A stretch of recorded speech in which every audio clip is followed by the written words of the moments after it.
Salut à tous et à toutes, j'espère que vous allez bien, j'espère que vous avez la forme. Je me nomme Alaïd et cette chaîne YouTube est spécialement conçue pour vous parler sur le trading Forex. Si vous êtes nouveau, je vous invite à vous abonner à cette chaîne pour ne pas manquer les nouvelles vidéos et aussi à regarder les vidéos que j'ai faites sur différents sujets. Ils sont toujours présents, ils sont riches en informations et aussi à partager et à liker toutes ces vidéos. Donc la famille sans plus tarder, aujourd'hui on va aborder le terme concernant l'effet de levier. Donc l'effet de levier c'est très important parce que c'est une des choses qui cause la perte des débutants. Donc aujourd'hui l'objectif de cette vidéo ce sera de vous mettre en évidence, d'accord, de vous expliquer la notion de l'effet de levier, comment ça fonctionne et comment l'utiliser. Donc pour commencer on va voir ensemble qu'est-ce qu'un effet de levier, d'accord, et ensuite on va voir les niveaux d'effet de levier parce qu'il y a plusieurs niveaux et chaque niveau dépend du capital, aussi du portefeuille dont utilise le trader. On va aussi voir les différents types de comptes parce qu'il existe aussi plusieurs types de comptes et aussi on va comprendre les différents lots parce que ça aussi c'est un des éléments qu'il faut comprendre pour pouvoir trader et aussi garder son capital le longtemps possible. Et aussi on va voir des informations à noter qui sont vraiment importantes à savoir. Donc sans plus tarder la famille, pour commencer, qu'est-ce qu'on a l'effet de levier? Un effet de levier, c'est ce qui va donner la possibilité au trader de pouvoir investir plus qu'est-ce qu'il possède dans son compte. D'accord? Donc, en utilisant un effet de levier, le trader demande à son courtier de lui prêter, entre guillemets, prêter de l'argent afin de pouvoir lancer des opérations que son capital de départ ne lui permet pas. Donc, comme on peut le voir ici dans cet exemple, nous avons ici l'investisseur, d'accord? Lui, c'est le trader. Et ici, nous avons le broker, d'accord? Et ensuite, nous avons le marché. Donc, comment va se passer? Le trader va venir avec un capital, d'accord, de base. Il va déposer dans son compte de trading. Supposons que ce trader ici il a un capital de 1000 dollars avec lequel il veut débuter à trader. Le courtier va lui donner la possibilité de choisir en effet de levier et lui va choisir l'effet de levier, d'accord, 1 sur 50, d'accord. Donc, cet effet de levier qu'il a choisi va lui donner la possibilité d'avoir un pouvoir d'achat de 50 000 dollars. Donc désormais, il n'a pas un pouvoir d'achat de 1000 dollars, mais grâce à l'effet de levier, il a un pouvoir d'achat de 50 000 dollars avec lequel il va pouvoir interagir sur le marché. D'accord? Donc voici un peu un petit exemple pour illustrer comment ça se passe quand on choisit en effet de levier. Donc ici, on voit bien que le trader permet de gagner beaucoup plus que s'il avait tradé que sur son compte principal, mais aussi peut lui coûter cher car ça maximise le risque de perte quand on ne sait pas les utiliser. C'est d'ailleurs l'importance de cette vidéo pour pouvoir comprendre comment les utiliser et aussi comment ne pas commettre les erreurs. Donc les niveaux d'effet de levier. Grâce à l'effet de levier, le trader aura la possibilité d'opérer sur le marché avec une somme de 100 000 dollars par exemple, même sans l'avoir, comme on vient de le voir dans l'exemple précédent. Pour cela, il existe différents niveaux d'effet de levier. Pour mieux comprendre, on va voir ensemble un exemple d'Emmanuel qui a une somme de 1000 dollars, d'accord? Il a plusieurs options. Manuel, il a devant lui plusieurs options, comme on le voit ici dans ce tableau. Premièrement, Manuel, on voit bien qu'il a un capital de 1000 dollars ici.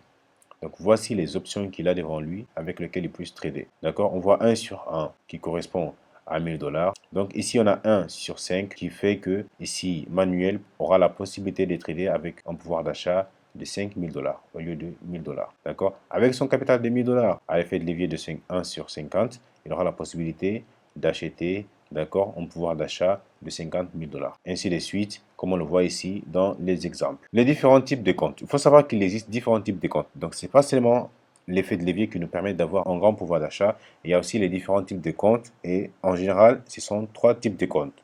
On a premièrement le compte standard qui correspond à 100 000 unités. On a aussi les mini, d'accord, qui correspond à 10 000 unités. Et on a aussi les micros qui correspondent à 1000 unités.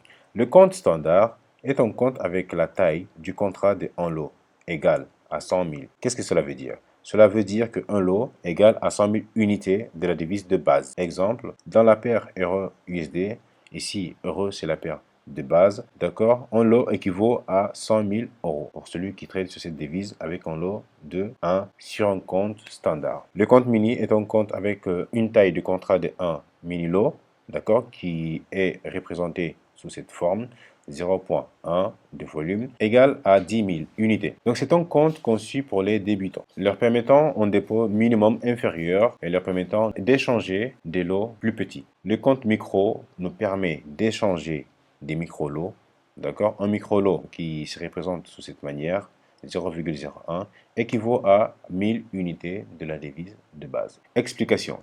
Pour mieux comprendre, il faut retenir ces trois choses.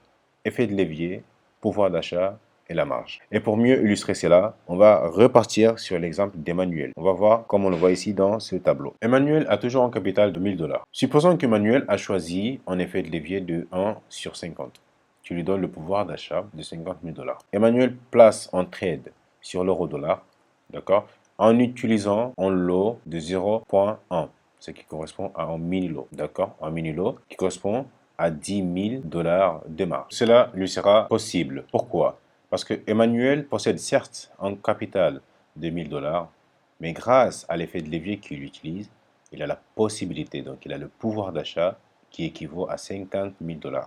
Donc cela va lui permettre d'utiliser un lot de 0,1 qui correspond à 10 000 $, vu que 10 000 $ est inférieur à 50 000 $. D'accord? Donc dans le cas où Emmanuel, avec cette même valeur des 1000 $, il a choisi, d'accord, un effet de levier de 1 sur 5 qui lui donne le pouvoir d'achat de 5 000 $, il souhaite trader sur l'euro-dollar, par exemple, en utilisant cette fois-ci un mini-lot de 0,2 qui donne une marge de 20 000 $. D'accord? Dans ces cas, ici, malgré qu'il utilise un effet de levier de 1 sur 5, il ne pourra pas, malheureusement, placer cet ordre. Là, on va lui dire qu'il a un solde, d'accord, insuffisant, malgré qu'il utilise ici un lot de 0,2. Pourquoi? Parce que 20 000 $ est supérieur à 5 000 $. Et lui n'a pas ce pouvoir d'achat. D'accord? Dans l'exemple suivant, on voit ici qu'avec le capital de 1000 $, en utilisant un effet de levier de 1 sur 100, donc lui donnant la possibilité, le pouvoir d'achat de 100 000 $, en utilisant le lot de 0,2, d'accord, lui donnant une marge de 20 000 $, cette fois-ci, le trade, ça passe. Pourquoi? Parce que certes, il a 1000 $, mais il a utilisé un effet de levier de 1 sur 100 qui lui donne une possibilité de 100 000 $. Ici, bien sûr, 20 000 $ est inférieur à 100 000 $, donc du coup, il pourra lancer des trades sur cette position. Ici, on a une autre importante à retenir. Si jamais le trader, en l'occurrence ici, Emmanuel, avec un compte de 1000 $ et un pouvoir d'achat de 100 000 $, vient à perdre 1% qui représente 1000 $, son compte sera tout de suite vidé. Il ne pourra plus lancer des ordres et toutes ces ordres seront stoppées. Pourquoi? Car le courtier ne le laissera jamais perdre plus que son capital. Il y a quelque chose de très important à noter ici. C'est quoi? C'est que certes ici, Emmanuel, dans ce cas ici, il a 50 000 $ de pouvoir d'achat. Mais il n'a pas tout à fait 50 000 $ ici sur son compte. D'accord? Il a toujours 1000 $. Il ne pourra pas perdre plus que ça, plus que ce qu'il a ici. C'est interdit. Pourquoi? Parce que le broker aussi ne va pas perdre. D'accord? Donc ici, c'est très important de savoir que vous devez faire tout pour sécuriser votre fonds. D'accord? Ce n'est pas parce que vous avez 50 000 $ que vous allez pouvoir entrer n'importe comment sur le marché vu que vous avez un pouvoir d'achat très élevé. Cela risque la perte de capital. Il faut toujours se rendre compte qu'on a un capital ici qu'il ne faut pas dépasser. D'accord? Dans ces cas ici, il a perdu 1%. Cela correspond à 1000 $. Donc là, il a cramé son compte directement. D'accord? Pourquoi? Parce que le coach ne va jamais te laisser perdre plus que ce que tu as. Voilà pourquoi souvent on a un problème de lot. Souvent on met un lot inférieur alors qu'on a un grand compte mais ça ne passe pas. C'est juste parce qu'on a la marge de pouvoir d'achat ne nous permet pas d'effectuer ces opérations. Il y a aussi un aspect qu'il faut tenir en compte, c'est l'aspect des pips. D'accord? Les pips aussi ça correspond avec des comptes micro ou bien mini ou bien standard. Et ça, on va voir dans une prochaine vidéo dans laquelle je vais vous expliquer plus en détail avec des exemples concrets pour que vous compreniez encore mieux. Donc ici, pour terminer, on a quelques points importants à savoir qu'il faut retenir.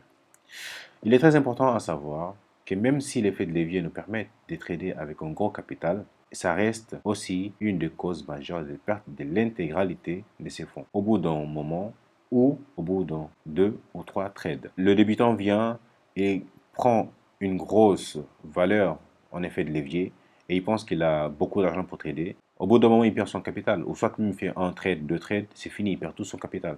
Pourquoi? Parce qu'il n'a pas compris qu'il a seulement le pouvoir d'achat, mais qu'avec ce pouvoir d'achat, il n'a pas la possibilité, il n'a pas l'autorisation de faire n'importe quoi.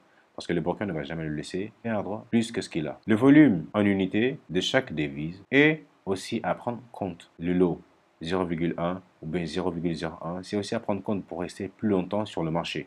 C'est pas parce qu'on a beaucoup d'argent, grâce à l'effet de levier, qu'on va venir trader avec un lot ou bien on va multiplier le lot. Disons qu'on a beaucoup d'argent. Non, c'est pas ça, ça ne marche pas comme ça. Plus tu utilises le lot, plus le déplacement des pips vont avoir de l'impact sur ton trade. D'accord? Pour pouvoir rester encore plus longtemps sur le marché sans cramer son compte, il est recommandé d'utiliser des petits lots. Nous ne possédons vraiment pas la somme qu'on a en utilisant l'effet de levier. On voit bien qu'ici, le broker ne va pas vous laisser perdre bien plus que ce que vous avez.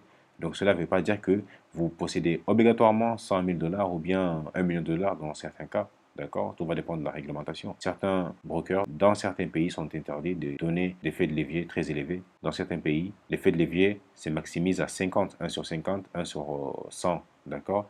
Donc tout va dépendre du pays et de la réglementation. D'accord? Mais il faut savoir qu'on ne possède pas le capital qu'on a en utilisant l'effet de levier parce que le broker ne va jamais laisser perdre plus qu'est-ce qu'on a. Donc la famille, c'était ce que je voulais partager avec vous aujourd'hui. J'espère que vous avez bien compris et que vous avez aimé cette vidéo. Si c'est le cas, n'hésitez pas à laisser un pouce bleu et à partager cette vidéo avec vos amis, tous ceux qui sont intéressés par le trading. La prochaine vidéo, je vais vous expliquer un peu en détail le PIPS et vous allez comprendre encore mieux ces concepts concernant l'effet de levier, le lot et les PIPS parce que ce sont des choses qui vont ensemble. Sur ce, la famille, on se donne rendez-vous à la prochaine vidéo. Ciao.